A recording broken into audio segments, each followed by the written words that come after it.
Например, за Россию, за татарский язык, за казахский язык, за белорусский язык отвечает московский офис.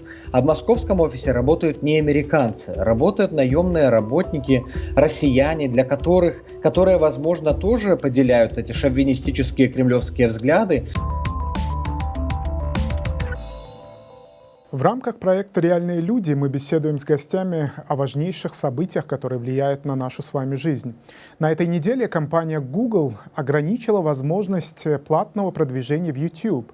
Теперь продвигать контент можно лишь на 44 языках. На татарском, башкирском или белорусском контент продвигать нельзя. Сегодня мы поговорим об этой проблеме с менеджером YouTube-канала Белорусской службы «Радио Свобода» с Франтишеком Вечерко. Добрый день, Франтишек.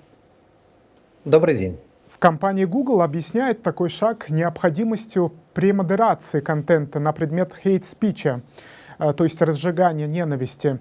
Не получается ли так, что в компании Google во имя толерантности бьют нетолерантностью, но уже по признаку языка? Ну, во-первых, я считаю, что нету здесь социальной какой-то политической подоплеки в первоначальном решении Гугла ограничить список языков, которые поддерживаются модерацией. А это решение было принято в 2018 году, была вполне благородная формулировка. Они хотят улучшить качество своей модерации, поэтому нанимают службы модераторов по всему миру. И тогда они объявили о поддержке вот этих 44 языков и сказали, что следующие языки будут добавлены в очень скором времени. Но вот прошел уже год, уже больше, чем год, и никаких языков, особенно с постсоветского пространства, добавлено не было. Наоборот, те видео, которые каким-то образом попадали в модерацию и попадали в рекламу Ютуба, их Google перестал пропускать. Вероятно, шаг компании не является политически мотивированным, но он предпринят именно в тот момент, когда российские власти приняли ограничительные меры в части региональных языков. Не обернется ли это обвинениями компании Google, пусть даже косвенной, но в поддержке кремлевской языковой политики? А по факту именно так и происходит. Западные компании, цифровые компании, которые работают в интернете, они не понимают, что языки — это намного больше, чем инструмент общения. В постсоветских странах языки — это символы идентичности, и это то, что скрепляет народы, и это то, что позволяет бороться этим народам с дезинформацией, пропагандой, в том числе кремлевской, в том числе мусульманской экстремистской. И ограничивая эти языки, таким образом Google и другие компании играют на руку империям, на руку авторитарным режимам и диктаторам. Конечно, они не просчитали репутационные издержки, конечно, они не рассчитывали на такую реакцию. Они нас кормят обещаниями, что языки будут поддерживаться, но никаких реальных шагов к этому не ведется.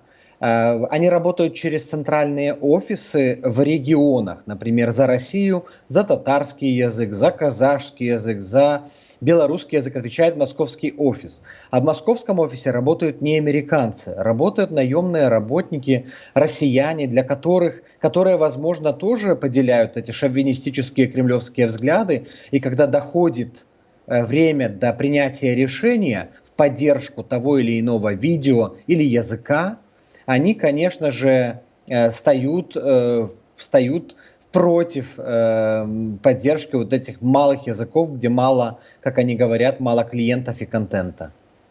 В Татарстане этот шаг довольно активно обсуждают, причем в том числе окологосударственные медиа, которые были пассивны, когда Кремль принимал языковые меры, ограничительные меры. Понимают ли в компании Google, что шаг этой компании могут использовать для антизападной пропаганды в России? Но я думаю, что российские медиа поэтому и подхватили вот эту информацию, то, что Google не поддерживает язык, языки центральные языки кавказские, языки меньшинств национальных в России. И они это используют, чтобы говорить: о, смотрите, ваш Google, он не поддерживает, ваши языки никому не нужны, а вот наш Яндекс, Одноклассники и ВКонтакте, они все поддерживают, приходите нам, мы все в белом, мы пушистые и хорошие. Конечно, будет использоваться, но западные компании должны понимать, по чью сторону они играют, кому они помогают, хотя и не, или нехотя. И вопрос же не только в татарском языке, не только в белорусском языке. Вопрос как бы в видении. Или ты создаешь мир без границ, мир глобального интернета, где уважают мнение каждого, где каждый народ, культура имеет право на существование, или ты создаешь региональные интернеты, как теперь Россия создает автономный суверенный интернет, и потворствуешь, помогаешь этому процессу, который как раз-таки уничтожает глобальную сеть.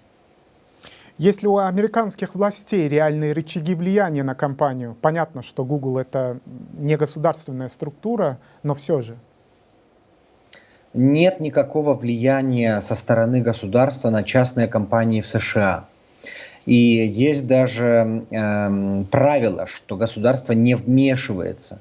Единственное исключение произошло в 2013 году, когда Барак Обама заступился за компанию Sony, на которую атаковали северокорейские хакеры. Но надеяться сейчас, что каким-то образом Белый дом или Госдеп может повлиять на Google, не приходится. Это нужно решать группами населения, народами, юзерами.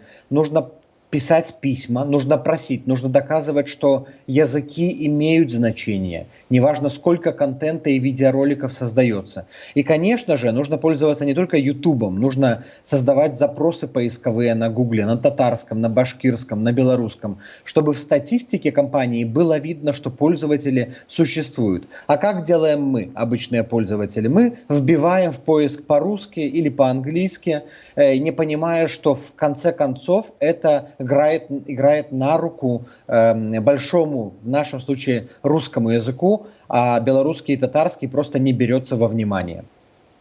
Насколько развит рынок на постсоветских языках, на языках постсоветских народов, за исключением русского?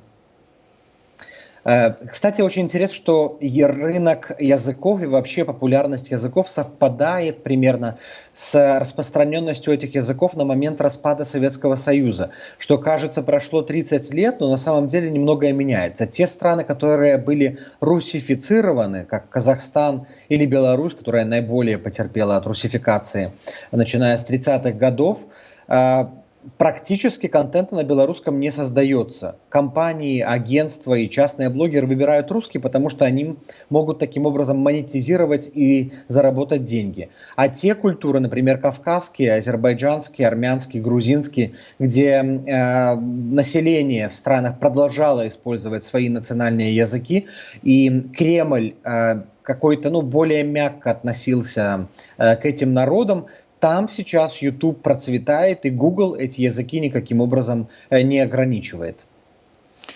То есть я правильно понимаю, что помимо того, что нужно в Google забивать на том или ином языке запросы, может иметь эффект и то, что общественники и активисты будут писать в Google просьбу или требование, может быть, даже включить тот или иной язык для таргетирования? Именно, только и так это можно решить. Нужно поднимать информационную волну, нужно показать Гуглу, в чем же проблема, почему так, как они себя ведут, это ни в какие рамки не лезет. Нужно писать фидбэк-запросы, что вот я ищу контент на белорусском языке, я не нахожу его в списке. Проблема же не только с YouTube, проблема с Google Новости сервисом. Google Новости работают только на русском языке в нашем регионе. Если вы, например, татароязычная медиа или белорусскоязычная, у вас нету отдельной страницы новостей. Получается, все СМИ, которые создают контент, они падают куда-то вниз поисковой ленты, а вверху будут только новости Russia Today, Спутник и других пропагандистских сайтов. Ну и, конечно же, нужно менять понимание среди частных компаний. Они должны понять, что важно работать с маленькими группами, важно работать с нишевыми аудиториями. И это только идет на пользу, на долгосрочную пользу вашему бизнесу. Потому что, к сожалению, нету понимания, люди мыслят категориями, вот есть Россия и периферия, есть западный мир. Так уже нет, и так никогда не будет. Нету России и периферии. Есть Россия, Москва, есть Татарстан, есть Республика Коми, есть Беларусь, есть Кыргызстан. И эти страны, они уже никогда не вернутся во времена Российской империи, я надеюсь, или Советского Союза. Просто чем раньше они это осознают, тем лучше. А мы должны их готовить к этому. И даже если мы едем на Запад путешествовать, мы должны обозначать, что мы принадлежим не к группе русские, которую нам пробовали навязать на протяжении десятилетий в Советском Союзе, а мы представляем другие народы, которые тоже в нашем регионе существуют. Спасибо большое за интересную беседу. Собственно, мы задали все наши интересующие нас вопросы. А я напомню нашим телезрителям, что у нас в гостях был менеджер белорусской службы, менеджер YouTube-канала белорусской службы «Радио Свобода» Франтишек Вечорка.